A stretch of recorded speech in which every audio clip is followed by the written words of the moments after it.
নমস্কার বন্ধুরা, আমার চ্যানেলে আপনাদের স্বাগত জানাই। আজকে আমি আপনাদের বানিয়ে দেখাবো চিংড়ি মাছের তেল ঝাল। প্রথমে চিংড়ি মাছটাকে ভালো করে খোলা ছাড়িয়ে ধুয়ে নুন হলুদ মাখিয়ে রেখে দিয়েছিলাম। এবার আমি গ্যাসের মধ্যে একটা কড়া বসিয়ে সাদা তেল দিলাম, দিয়ে চিংড়ি মাছটা দিয়ে হালকা করে ভেজে নেব।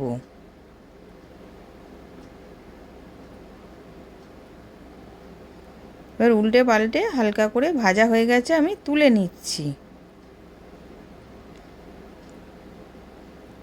ওই কড়া তেলের মধ্যেই আমি 1 চামচ ঘি দিয়ে দিলাম, ছোটো এলাচ দারচিনি ফোড়ন দিলাম।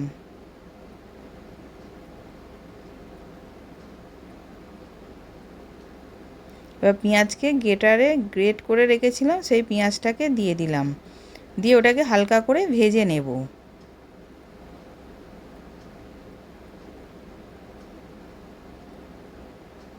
পেঁয়াজটা হালকা করে ভাজা হয়ে গেছে। আদা রসুন পেস্ট 1 চামচ দিলাম, হলুদ গুঁড়ো দিলাম, লঙ্কা গুঁড়ো দিলাম, কাশ্মীরি লঙ্কা গুঁড়ো দিলাম, স্বাদ মতো নুন দিলাম, দিয়ে ভালো করে কষিয়ে নেব যাতে কাঁচা গন্ধটা চলে যায়।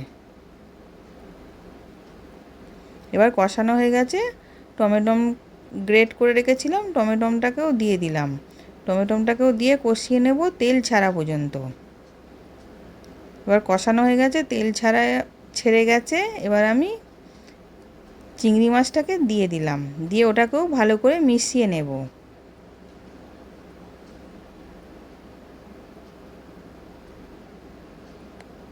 এবার চিংড়ি মাছটাকেও ভালো করে কষিয়ে নিয়ে এবার আমি অল্প একটুখানি জল দিলাম, দিয়ে ভালো করে ফুটে গেলে আমি নামিয়ে নেব।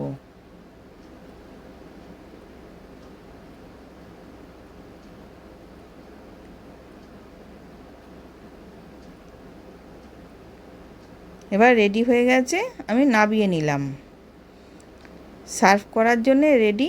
আশা করছি ভিডিওটা ভালো লেগেছে। আমি হাজির হব আর এক নতুন রেসিপির সাথে।